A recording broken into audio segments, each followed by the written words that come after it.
O momento em que o Império Persa, sob o comando de Xerxes, começou a se mover contra a Grécia, não foi apenas uma decisão militar isolada, mas sim o resultado de uma engrenagem política, administrativa e logística que vinha sendo preparada ao longo de anos dentro de um sistema imperial construído para mobilizar recursos em escala continental, transformando ordens enviadas da capital Susa em ações simultâneas que atravessavam desertos, montanhas e cidades costeiras até atingir cada satrapia responsável por fornecer homens, alimentos, navios e animais de carga para uma campanha que tinha como objetivo não apenas derrotar a resistência grega, mas também reafirmar a autoridade absoluta do império sobre qualquer território que ousasse desafiar sua expansão.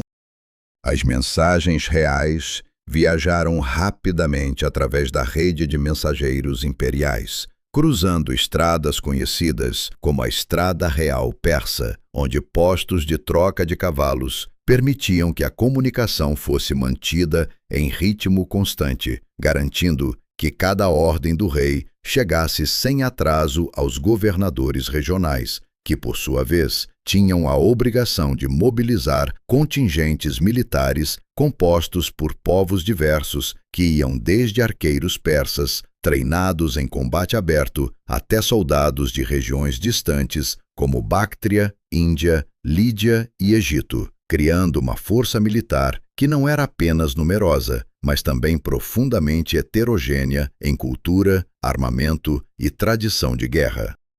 Dentro dessa mobilização gigantesca, cada cidade do Império desempenhava um papel específico que ia muito além do simples envio de soldados, pois algumas regiões eram responsáveis pela produção de alimentos que sustentariam o exército durante a longa marcha. Outras forneciam madeira e materiais para a construção de navios e pontes, enquanto outras ainda eram encarregadas de preparar animais de carga e carros de suprimento, o que transformava a campanha de Xerxes em uma operação de engenharia social e econômica, na qual o sucesso militar dependia diretamente da capacidade de coordenar recursos humanos e materiais, em uma escala que o mundo antigo raramente havia testemunhado. A figura de Xerxes emergia nesse contexto como o centro de uma autoridade que não apenas comandava, mas também simbolizava a própria ideia de um império em expansão contínua, carregando consigo o peso da derrota anterior em Maratona sob o reinado de seu pai Dario, o que adicionava à sua decisão de invadir a Grécia uma dimensão de continuidade histórica e vingança política, pois não se tratava apenas de conquistar novas terras, mas de restaurar o prestígio imperial diante de um inimigo considerado pequeno em comparação com a vastidão dos domínios persas.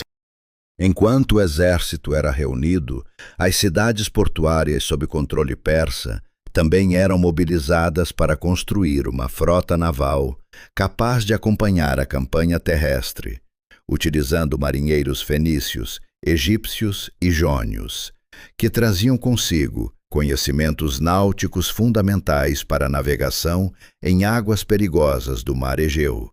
criando assim uma força naval complementar ao exército terrestre, cuja função era garantir abastecimento, transporte e apoio estratégico ao longo da costa grega, impedindo que as cidades inimigas pudessem escapar ou receber reforços sem enfrentar resistência direta.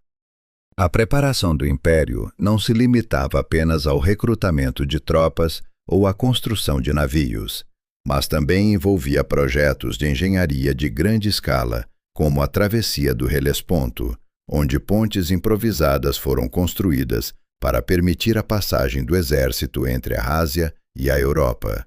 um feito que demonstrava tanto a ambição quanto a confiança de Xerxes na capacidade humana de dominar a natureza, mesmo que essa confiança fosse constantemente testada por tempestades e falhas estruturais que exigiam reconstrução imediata sob supervisão direta do rei. Esse movimento inicial do Império representava mais do que uma simples preparação militar, pois simbolizava a transformação de um conjunto de povos diversos em uma única máquina de guerra centralizada, onde cada indivíduo, cada cidade e cada recurso eram integrados em uma lógica de expansão imperial que não admitia hesitação, e nesse contexto, a invasão da Grécia deixava de ser apenas um conflito regional para se tornar um teste da própria ideia de supremacia persa sobre o mundo conhecido. A fase seguinte da campanha de Xerxes não se limitava mais à simples mobilização do império, mas entrava em um nível de execução onde a engenharia, a logística e a imposição da vontade imperial sobre o próprio ambiente natural se tornavam elementos centrais de uma estratégia que buscava eliminar qualquer obstáculo físico entre a Ásia e a Europa, transformando o espaço geográfico em um prolongamento direto da autoridade do rei persa, que via na travessia do Helesponto não apenas um desafio técnico, mas uma afirmação simbólica de que até mesmo o mar poderia ser submetido à disciplina do império. A construção das pontes sobre o estreito foi concebida como uma solução militar e, ao mesmo tempo, como uma demonstração de poder absoluto, pois unia embarcações amarradas lado a lado para formar uma passagem temporária capaz de suportar o fluxo contínuo de soldados, cavalos e carros de suprimento, exigindo uma coordenação extremamente precisa entre engenheiros, marinheiros e supervisores imperiais, que trabalhavam sob pressão constante, já que qualquer falha estrutural poderia comprometer não apenas a operação, mas também a imagem de invencibilidade que Xerxes buscava projetar para todo o mundo conhecido. Quando as primeiras tentativas de construção foram destruídas por tempestades violentas, a reação dentro da liderança persa não foi de recuo, mas de intensificação do esforço, demonstrando uma lógica imperial, onde o fracasso técnico era interpretado como um problema a ser corrigido pela força de trabalho e pela disciplina, levando à reconstrução das pontes com materiais mais resistentes e ancoragens mais profundas, enquanto o próprio Xerxes teria ordenado punições simbólicas ao mar, como forma de reafirmar a supremacia humana sobre as forças naturais que haviam destruído a primeira estrutura. Paralelamente à travessia do Helesponto, outro grande projeto de engenharia foi iniciado no istmo do Monte Athos, onde um canal foi escavado para evitar que a frota persa enfrentasse novamente os perigos de tempestades que já haviam causado perdas significativas em expedições anteriores, demonstrando que a campanha contra a Grécia não era apenas uma operação militar, mas também um esforço sistemático de reconfiguração do ambiente geográfico para favorecer o avanço imperial, utilizando milhares de trabalhadores recrutados de diferentes regiões do império sob supervisão de administradores especializados. A construção dessas obras não tinha apenas um valor funcional, mas também psicológico e político, pois enviava uma mensagem clara, tanto para os soldados quanto para os inimigos, de que o Império Persa era capaz de moldar o mundo físico de acordo com sua vontade, criando uma sensação de inevitabilidade em relação ao avanço da campanha, já que cada ponte concluída e cada canal aberto representava mais um obstáculo removido entre Xerxes e o coração da Grécia, reforçando a percepção de que a resistência seria, em última instância, inútil diante de uma máquina estatal tão bem organizada. Ao mesmo tempo, a organização da travessia do exército pelo Helesponto exigia uma disciplina logística extraordinária, pois era necessário garantir que milhares de soldados, cavalos e carroças atravessassem de forma ordenada, evitando colapsos estruturais ou congestionamentos que poderiam comprometer toda a operação, o que levou à criação de sistemas de controle de fluxo, supervisão militar e coordenação entre unidades, que transformavam a travessia em um espetáculo de poder imperial cuidadosamente coreografado sob a supervisão direta dos oficiais de Xerxes. A imagem do exército cruzando entre dois continentes tornou-se um símbolo da ambição persa, pois não representava apenas um movimento militar, mas a materialização da ideia de que o império não reconhecia limites naturais intransponíveis e que qualquer barreira geográfica poderia ser convertida em um corredor de passagem se houvesse recursos suficientes e vontade política para isso, consolidando a narrativa de que Xerxes não estava apenas invadindo a Grécia, mas reescrevendo o próprio mapa do mundo antigo através da engenharia e da força combinadas. À medida que o exército persa finalmente completava a travessia para a Europa e consolidava sua presença no novo território, a campanha deixava de ser uma preparação distante e passava a se tornar uma realidade concreta e inevitável para as populações gregas, que começavam a perceber a aproximação de uma força militar cuja escala ultrapassava qualquer experiência anterior em guerras entre cidades-estado, pois não se tratava mais de conflitos locais entre polis rivais, mas de uma invasão imperial organizada que avançava com uma combinação de disciplina, suprimentos constantes e coordenação estratégica em múltiplas frentes ao mesmo tempo. O movimento do exército persa pela região europeia seguia uma lógica cuidadosamente planejada que priorizava o acesso a recursos naturais, principalmente água e alimentos, já que a sobrevivência de uma força tão grande dependia diretamente da capacidade de sustentar seu fluxo contínuo através de terras estrangeiras, o que levou à criação de rotas específicas ao longo da costa e de áreas agrícolas, permitindo que a frota naval acompanhasse o avanço terrestre e garantisse suporte logístico constante, transformando o próprio deslocamento em uma operação integrada entre mar e terra. Enquanto isso, o impacto psicológico da invasão começava a se espalhar pelas cidades gregas, através de relatos que variavam entre informações precisas e exageros crescentes, pois cada mensageiro que chegava trazia consigo histórias ampliadas pelo medo e pela incerteza, fazendo com que a imagem do exército de Xerxes se tornasse quase mítica em sua dimensão, levando líderes locais a compreenderem que estavam diante de uma força que não poderia ser enfrentada de maneira fragmentada ou isolada, mas apenas por meio de alguma forma de cooperação entre as cidades rivais. Esse avanço também revelava a fragilidade do sistema político grego, composto por cidades independentes que historicamente competiam entre si, mas que agora precisavam enfrentar uma ameaça externa comum que exigia coordenação militar e política sem precedentes, forçando a criação de alianças temporárias e acordos estratégicos que buscavam equilibrar interesses divergentes em nome da sobrevivência coletiva, mesmo que essas alianças fossem marcadas por desconfiança mútua e disputas internas constantes.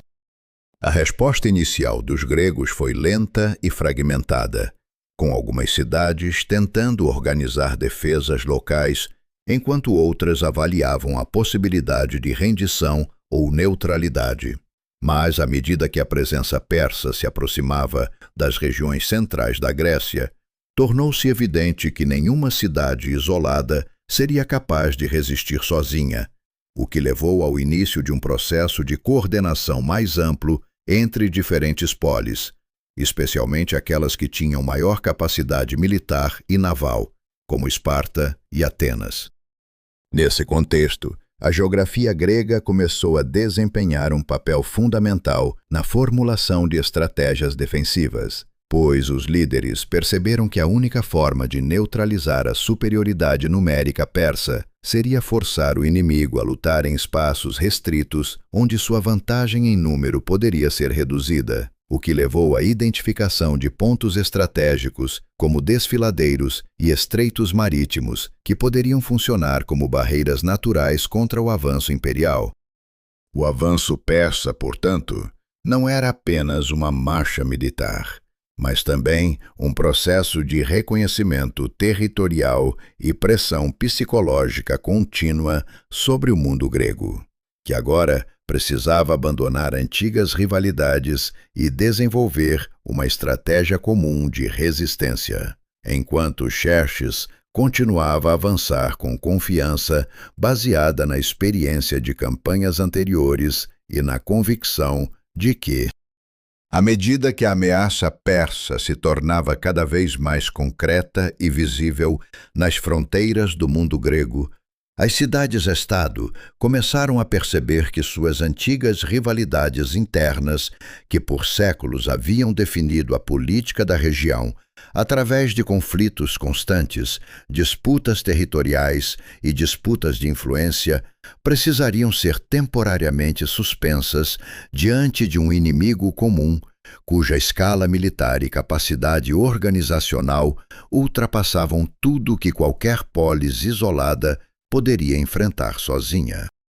Esse processo de união não ocorreu de maneira simples ou harmoniosa, mas sim através de intensas negociações políticas marcadas por desconfiança, interesses divergentes e memórias de conflitos passados, pois cada cidade grega carregava sua própria agenda estratégica e seu próprio cálculo de sobrevivência, o que tornava a formação de uma coalizão defensiva um exercício extremamente delicado de equilíbrio entre liderança militar, autonomia política e necessidade urgente de coordenação frente ao avanço persa. Esparta emergiu como a principal força terrestre dessa aliança, devido à sua reputação militar construída ao longo de gerações de disciplina rigorosa, treinamento contínuo e uma estrutura social voltada quase exclusivamente para a guerra, enquanto Atenas assumiu um papel igualmente crucial no domínio naval, graças ao desenvolvimento de sua frota de triremes, financiada por recursos públicos, e pela mobilização de sua população de remadores, criando assim uma divisão estratégica de responsabilidades entre terra e mar, que seria essencial para qualquer tentativa de resistência organizada. Atenas, em particular, havia passado por um processo interno de transformação política e militar que a levou a investir fortemente em sua marinha, após perceber que sua sobrevivência não dependeria apenas de forças terrestres, mas da capacidade de controlar o mar Egeu e impedir que o exército persa pudesse ser abastecido ou flanquear posições defensivas através de desembarques costeiros, o que transformou o porto de Pireu em um centro de atividade militar constante, onde navios eram construídos, reparados e tripulados por cidadãos mobilizados para o esforço de guerra.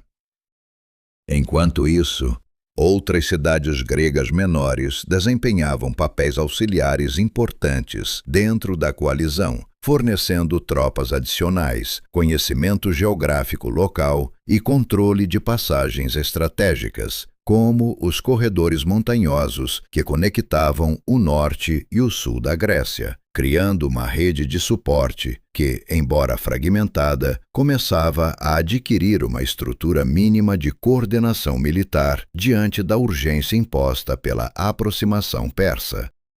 As decisões estratégicas tomadas por essa aliança recém-formada baseavam-se fortemente na geografia da região, pois os líderes gregos compreenderam que não poderiam competir com a superioridade numérica persa em campo aberto, o que os levou a identificar pontos de estrangulamento natural, como o desfiladeiro das Termópilas e o Estreito de Artemísio, onde o terreno poderia ser usado como uma forma de equalizar a disparidade de forças ao forçar o inimigo a lutar em espaços limitados, onde sua vantagem em número seria reduzida.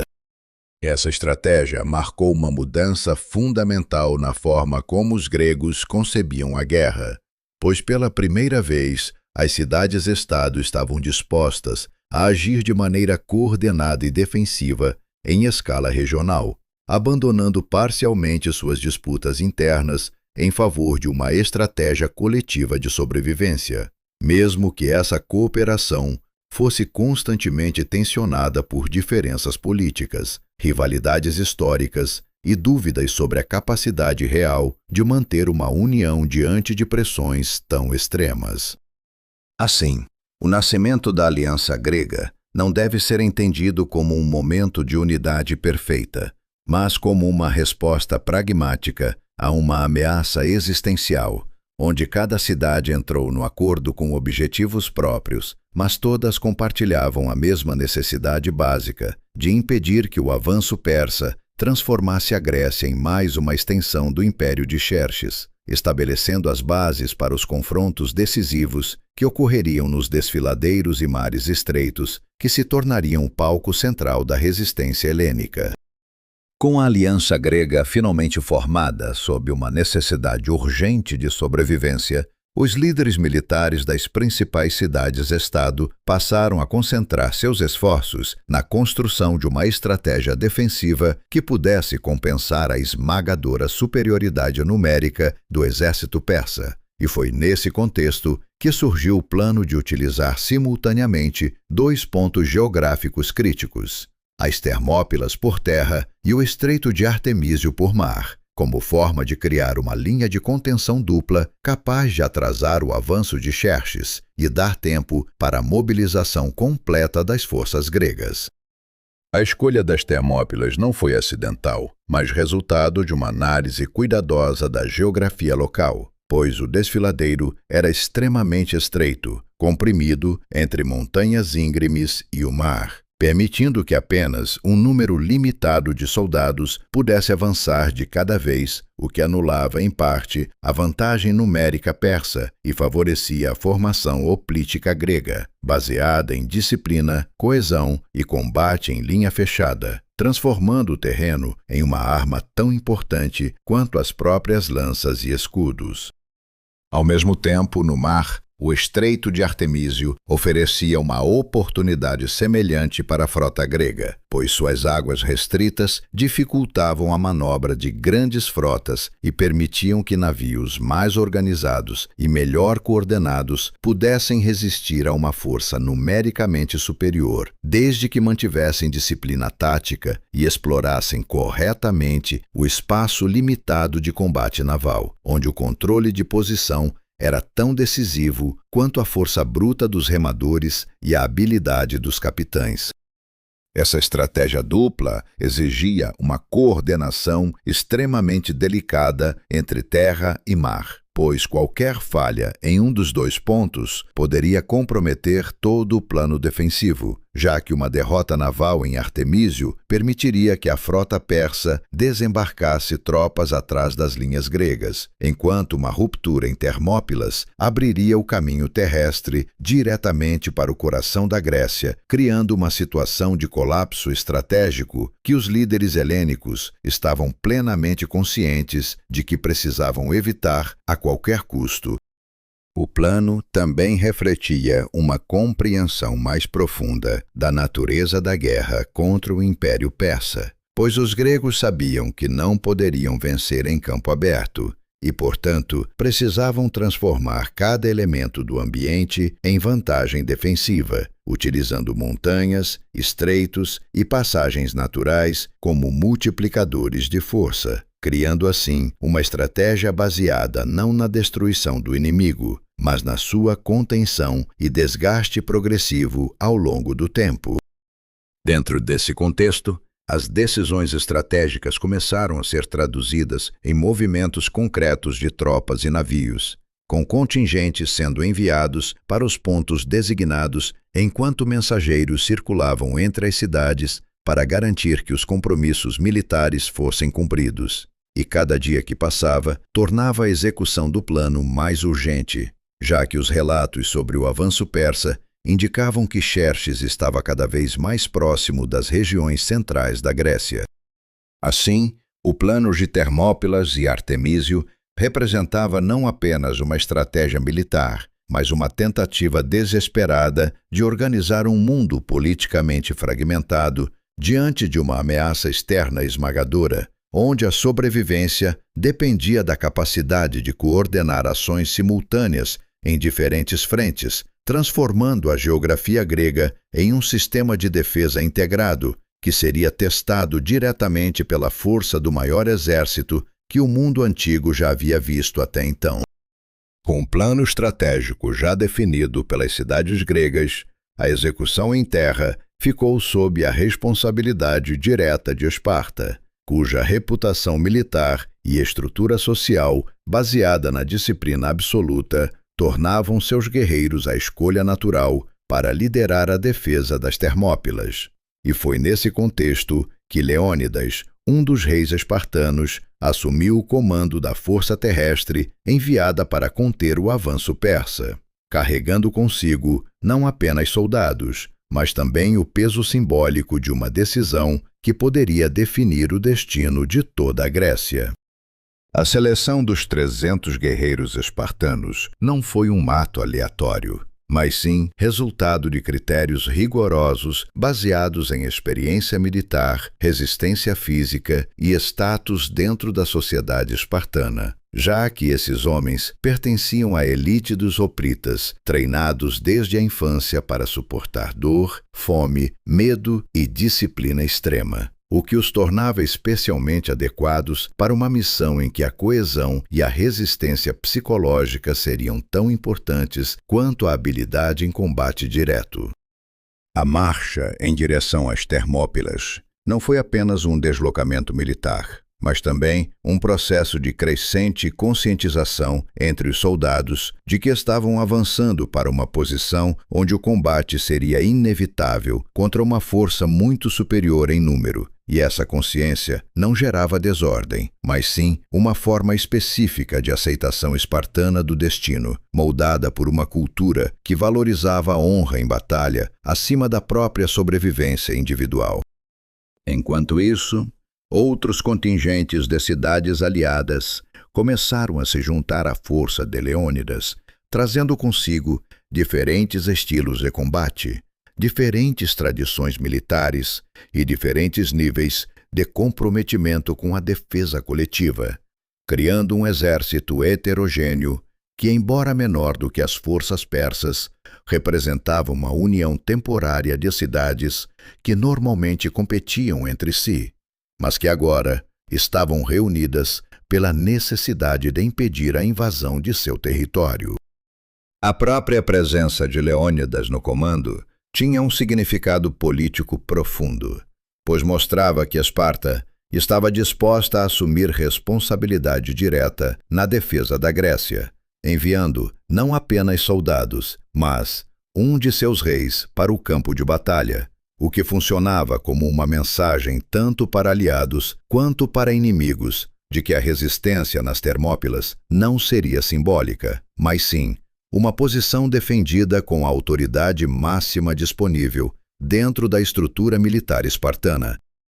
Durante a marcha, a paisagem que se aproximava das Termópilas começou a mudar gradualmente, com as montanhas se fechando ao redor de um corredor estreito, onde o mar e o terreno montanhoso criavam uma passagem natural extremamente limitada.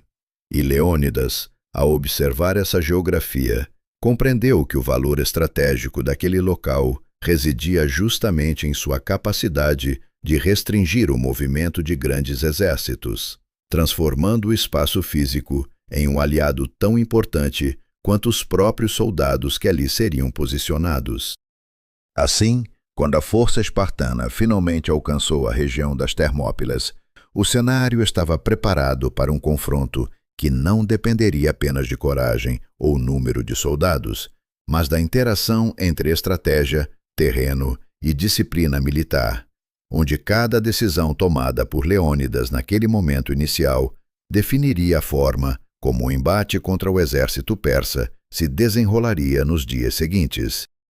Quando as forças gregas finalmente chegaram às Termópilas, o ambiente deixou imediatamente de ser apenas uma paisagem natural e passou a ser percebido como um espaço estratégico carregado de significado militar, pois o desfiladeiro estreito, comprimido, entre montanhas íngremes e o mar, criava uma passagem tão limitada que qualquer exército que tentasse atravessá-la seria forçado a reduzir sua vantagem numérica a um fluxo controlado de homens, transformando a superioridade quantitativa persa em um fator menos decisivo do que a disciplina e a formação compacta dos hoplitas gregos. Leônidas, ao observar o terreno com atenção, compreendeu que aquele não era apenas um ponto de passagem, mas uma armadilha natural que poderia ser reforçada com construção humana, e por isso ordenou que os restos de uma antiga muralha local fossem reparados e adaptados como parte da defesa, criando uma barreira adicional que obrigaria qualquer atacante a enfrentar primeiro um obstáculo físico antes de alcançar a linha principal dos soldados espartanos e aliados posicionados no estreito corredor de combate. Enquanto os gregos consolidavam suas posições, a notícia da aproximação do exército persa começava a se tornar cada vez mais concreta através de relatos de batedores e mensageiros que descreviam uma força em movimento contínuo acompanhada por uma frota naval paralela que seguia a costa, garantindo suprimento e suporte logístico, o que deixava claro para os defensores que não se tratava de um ataque limitado, mas de uma invasão em larga escala, coordenada entre terra e mar. A chegada dos primeiros contingentes aliados reforçou a posição grega, trazendo tropas adicionais de diferentes cidades-estado, que, embora não compartilhassem a mesma formação militar rigorosa dos espartanos, contribuíam com números, conhecimento local e apoio tático, formando uma força combinada que, apesar de menor em escala, possuía a vantagem decisiva de lutar em um terreno cuidadosamente escolhido para neutralizar o impacto da superioridade persa. Nesse período inicial de ocupação das Termópilas, a organização interna da defesa tornou-se um fator crítico, pois Leônidas precisava coordenar unidades com diferentes níveis de treinamento e diferentes tradições militares, garantindo que todos compreendessem suas posições, funções e o momento exato de rotação na linha de frente, já que a eficácia da defesa dependia da manutenção constante de uma formação compacta e disciplinada sob pressão contínua. Ao mesmo tempo, a frota grega posicionada em Artemísio mantinha sua própria vigilância sobre os movimentos navais persas, já que qualquer avanço marítimo poderia comprometer a retaguarda das Termópilas e transformar a posição terrestre em uma armadilha mortal para os defensores, o que tornava a coordenação entre os dois pontos de resistência essencial para a sobrevivência do plano estratégico grego como um todo. Assim, o cenário que se formava nas Termópilas não era apenas o de um exército defendendo uma passagem estreita, mas o de uma civilização inteira, tentando transformar geografia, disciplina e tempo em armas contra uma força invasora esmagadora, enquanto aguardava o inevitável momento em que o exército persa finalmente chegaria para testar, de forma direta e brutal, os limites dessa estratégia, baseada em contenção e resistência prolongada.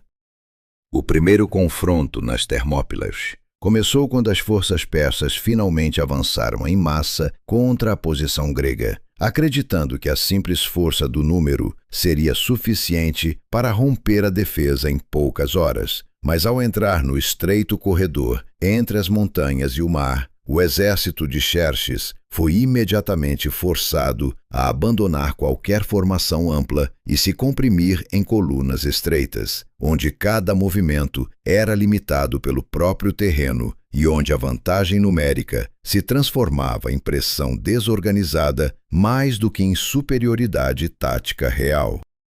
Os hoplitas gregos, posicionados atrás da muralha reforçada e organizados em linhas compactas, aguardaram o momento exato em que os primeiros soldados persas entraram no alcance de suas lanças, E quando isso aconteceu, a formação espartana avançou com disciplina absoluta, mantendo escudos sobrepostos e lanças projetadas para a frente, criando uma parede quase impenetrável que transformava o espaço estreito em um funil mortal para qualquer tentativa de avanço frontal persa. À medida que os combates se intensificavam, o padrão da batalha começou a se repetir de forma constante, com ondas sucessivas de tropas persas sendo enviadas contra a posição grega, apenas para encontrar resistência firme e organizada, onde a rotação constante de soldados na linha de frente permitia que os gregos mantivessem a energia e a coesão necessárias para sustentar o combate prolongado, sem perder a estrutura defensiva que garantia sua sobrevivência naquele espaço confinado. O terreno desempenhava um papel decisivo em cada momento do confronto, pois a estreiteza do desfiladeiro impedia que a cavalaria persa fosse utilizada de forma eficaz e reduzia drasticamente a capacidade de manobra das unidades de infantaria, obrigando os soldados a lutar em condições de extrema proximidade, onde a disciplina da formação oprítica grega se tornava mais eficiente do que a diversidade e o número superior das forças invasoras. Mesmo com tentativas repetidas de romper a linha grega, os ataques persas acabavam se dissipando no contato direto com os escudos e lanças espartanas, criando um cenário de desgaste contínuo, onde a superioridade numérica não se convertia em progresso real no campo de batalha, e onde cada nova ofensiva apenas aumentava o número de baixas, sem produzir qualquer avanço estratégico significativo para o exército de Xerxes. Enquanto isso, dentro da formação grega, a disciplina militar era mantida com rigor absoluto, com ordens curtas e precisas sendo transmitidas entre os comandantes, para garantir que a linha de defesa permanecesse intacta, mesmo sob pressão constante, e a capacidade de substituição rápida dos combatentes na linha de frente permitia que o sistema defensivo funcionasse como uma estrutura contínua, em que o cansaço individual era neutralizado pela organização coletiva. Ao final do primeiro dia de combate, apesar da intensidade dos ataques persas e da persistência das tentativas de romper a posição, a linha grega permanecia intacta, demonstrando que o plano baseado no uso do terreno e na disciplina militar havia sido eficaz pelo menos em sua primeira prova de fogo, enquanto o exército de Xerxes se retirava temporariamente para reorganizar suas forças diante de uma resistência muito mais forte do que havia sido inicialmente previsto. Após o fracasso do primeiro dia de ataque nas Termópilas, o exército de Xerxes entrou em uma nova fase da campanha, marcada não pela confiança inicial de uma vitória rápida, mas por uma crescente percepção de que a resistência grega não era apenas simbólica, mas estruturalmente sólida, pois a combinação entre terreno estreito, disciplina oprítica e organização de rotações defensivas havia criado uma barreira que não podia ser rompida simplesmente pela repetição de ataques frontais em massa. As sucessivas ondas de tropas persas enviadas contra o desfiladeiro começaram a revelar um problema logístico e psicológico ao mesmo tempo, já que cada tentativa de avanço resultava em perdas sem progresso territorial significativo, o que obrigava os comandantes a reorganizar constantemente suas formações enquanto tentavam manter a ordem em um exército composto por unidades de diferentes origens culturais e militares, cada uma com seus próprios métodos de combate e níveis distintos de disciplina. A introdução de unidades de elite persas no combate, incluindo os chamados imortais, foi uma tentativa de quebrar o impasse através de tropas mais bem treinadas e organizadas, mas mesmo essas forças encontraram dificuldade em lidar com a densidade da formação grega e com a limitação extrema de espaço, onde a superioridade em número e habilidade era neutralizada pelo simples fato de que apenas um número reduzido de combatentes podia lutar ao mesmo tempo no ponto de contato.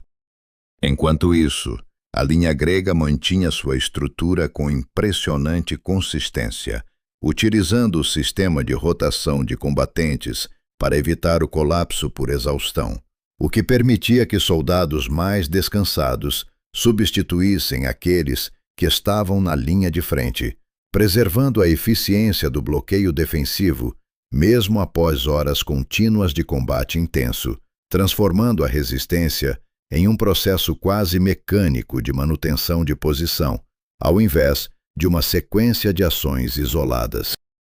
O próprio Xerxes, observando o progresso limitado de seu exército, passou a enfrentar uma situação estratégica inesperada, pois o que deveria ter sido uma demonstração rápida de força transformou-se em um confronto prolongado de desgaste, no qual a superioridade numérica persa não estava produzindo resultados proporcionais, criando uma tensão crescente entre a expectativa imperial de vitória rápida e a realidade de um bloqueio persistente que resistia a cada nova tentativa de avanço.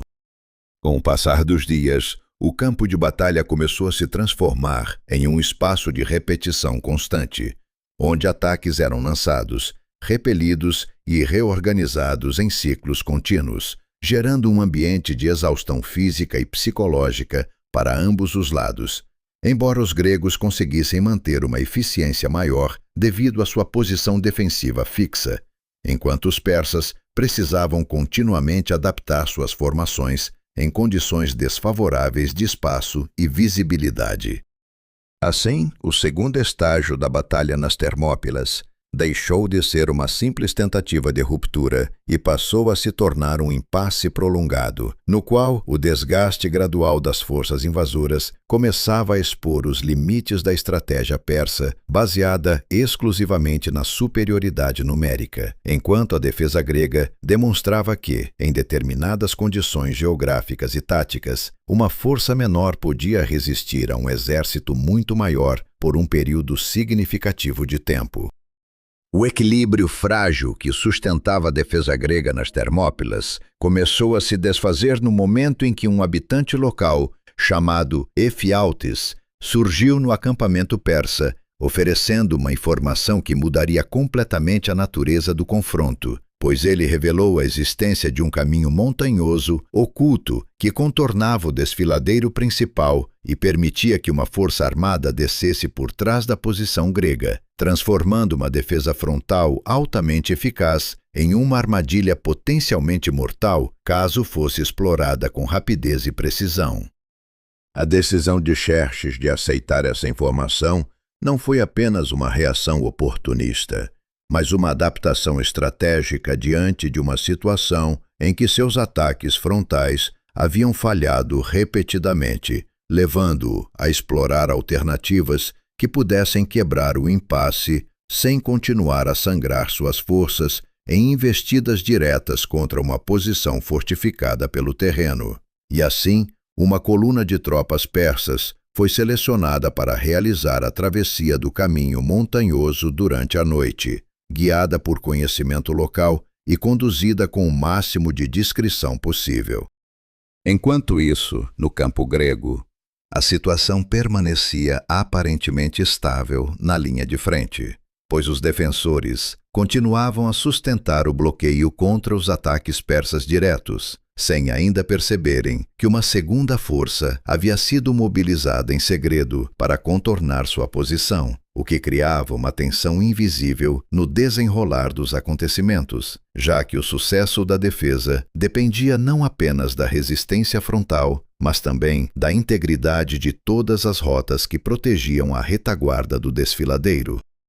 A marcha noturna dos persas pela trilha montanhosa ocorreu em condições extremamente difíceis, com o terreno íngreme e irregular, exigindo grande esforço físico e disciplina para evitar ruídos e atrasos que pudessem comprometer a operação. Enquanto os soldados avançavam em silêncio relativo, conscientes de que o sucesso da missão dependia da capacidade de surpreender os defensores gregos antes que qualquer reação organizada pudesse ser montada na retaguarda. Os guardas focianos posicionados para vigiar a trilha acabaram sendo pegos de surpresa pela movimentação persa, pois apesar de sua função ser justamente a de monitorar possíveis incursões pelo caminho montanhoso, o volume e a coordenação do avanço inimigo ultrapassaram sua capacidade de contenção imediata, levando a um confronto rápido que não foi suficiente para impedir a progressão da coluna persa, mas apenas para atrasá-la temporariamente, enquanto o alerta era transmitido para o restante da força grega.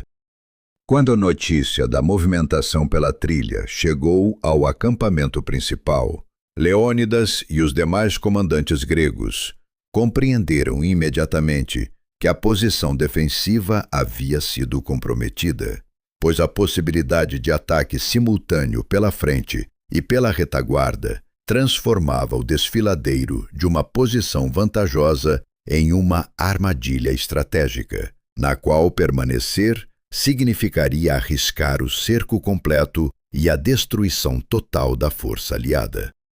Diante dessa nova realidade, Leônidas tomou a decisão de reorganizar as forças restantes, permitindo que a maior parte dos contingentes aliados se retirasse, enquanto ainda havia uma rota aberta, mantendo consigo apenas um núcleo de resistência, composto por espartanos e alguns aliados que optaram por permanecer, assumindo conscientemente a missão de retardar o avanço persa pelo maior tempo possível, mesmo sabendo que o desfecho final seria inevitável diante da nova configuração do campo de batalha.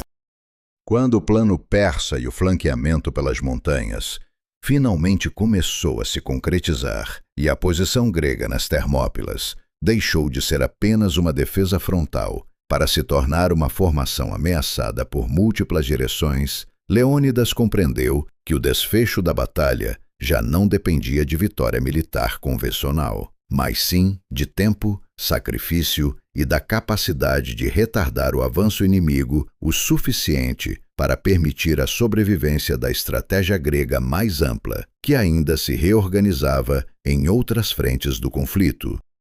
A decisão de manter apenas uma parte reduzida da força original no desfiladeiro não foi fruto de desespero, mas de uma avaliação militar consciente das condições reais do campo de batalha, pois permanecer com todas as unidades significaria a destruição completa e imediata de toda a coalizão, enquanto a retirada parcial permitia preservar contingentes que poderiam continuar lutando em outros pontos estratégicos da Grécia, mantendo viva a possibilidade de resistência prolongada contra o avanço persa. Os espartanos, juntamente com alguns contingentes aliados que optaram por permanecer, passaram a formar o núcleo final da defesa, assumindo uma posição que combinava disciplina militar absoluta com uma consciência clara de que estavam entrando em uma situação sem retorno, onde o objetivo já não era mais sobreviver ou vencer no sentido tradicional, mas sim atrasar o inimigo ao máximo possível através de resistência organizada em um espaço extremamente limitado. À medida que as forças persas se aproximavam tanto pela frente quanto pela retaguarda, o campo de batalha nas Termópilas transformou-se em um espaço de compressão total, onde a mobilidade dos defensores foi reduzida a movimentos mínimos dentro de uma formação extremamente compacta e onde cada metro de terreno passou a ser disputado em combates de curta distância que exigiam não apenas força física, mas também controle emocional e disciplina tática constante. A pressão simultânea de dois lados fez com que a natureza do combate mudasse radicalmente, pois os gregos passaram a lutar em um ambiente onde qualquer abertura significava risco imediato de ruptura da linha, obrigando-os a manter escudos alinhados e lanças direcionadas em todas as direções possíveis de ataque, enquanto tentavam impedir que o cerco persa se fechasse completamente sobre sua posição final. Nesse estágio final do confronto, Leônidas manteve sua presença no centro da formação, coordenando os últimos movimentos defensivos e garantindo que a linha permanecesse coesa, mesmo sob pressão crescente, enquanto os persas avançavam com intensidade renovada, agora conscientes de que a vitória estava próxima e que o colapso da resistência grega seria apenas uma questão de tempo e desgaste acumulado. O cerco, uma vez completado, marcou o ponto de não retorno da batalha, pois a posição grega deixou de ser uma defesa estratégica e passou a ser um espaço fechado de combate contínuo, onde a sobrevivência individual era subordinada à manutenção coletiva da formação, e onde cada segundo ganho tinha valor estratégico para o restante da coalizão grega, que se reorganizava mais ao sul. Quando o cerco nas Termópilas atingiu sua forma final e a posição grega foi completamente envolvida pelas forças persas, tanto pela frente quanto pela retaguarda, o combate deixou de ser uma batalha convencional e passou a se transformar em um confronto de exaustão absoluta, onde cada instante de resistência servia apenas para prolongar o inevitável, enquanto os últimos defensores gregos mantinham suas formações compactas em um espaço cada vez menor e mais comprimido pela pressão contínua do inimigo. Os espartanos e os poucos aliados restantes passaram a lutar em condições extremas, onde a organização da falange já não servia como vantagem tática plena,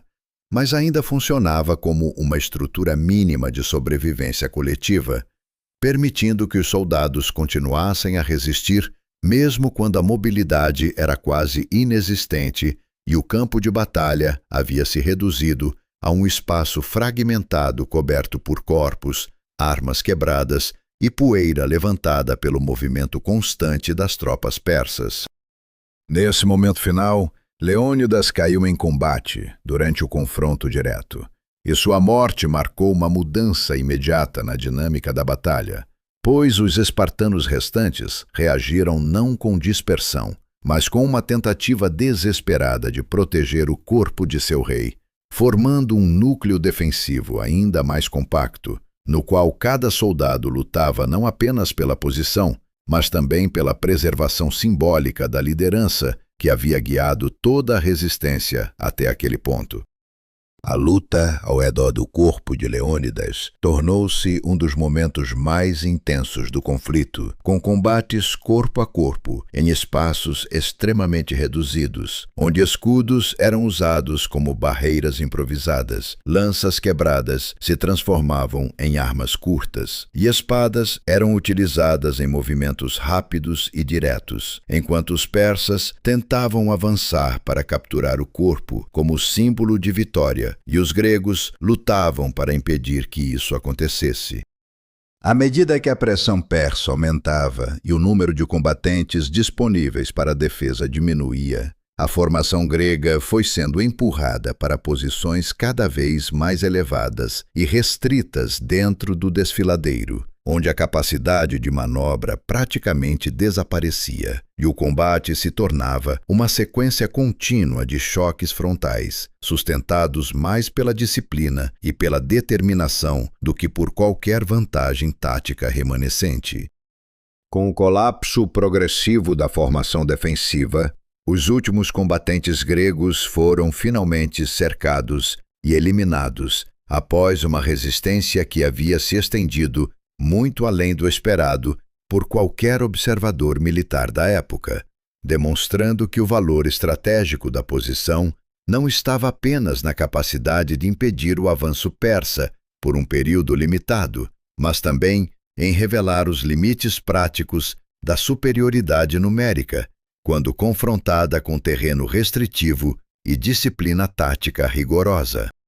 Após o fim da batalha, as forças persas assumiram o controle total do desfiladeiro, limpando a área de corpos e reorganizando o espaço para permitir a passagem do restante do exército, enquanto Xerxes observava o resultado do confronto, que, embora tivesse sido uma vitória militar, também havia imposto atrasos significativos à sua campanha e revelado que a conquista da Grécia exigiria muito mais tempo, recursos e esforço do que inicialmente previsto.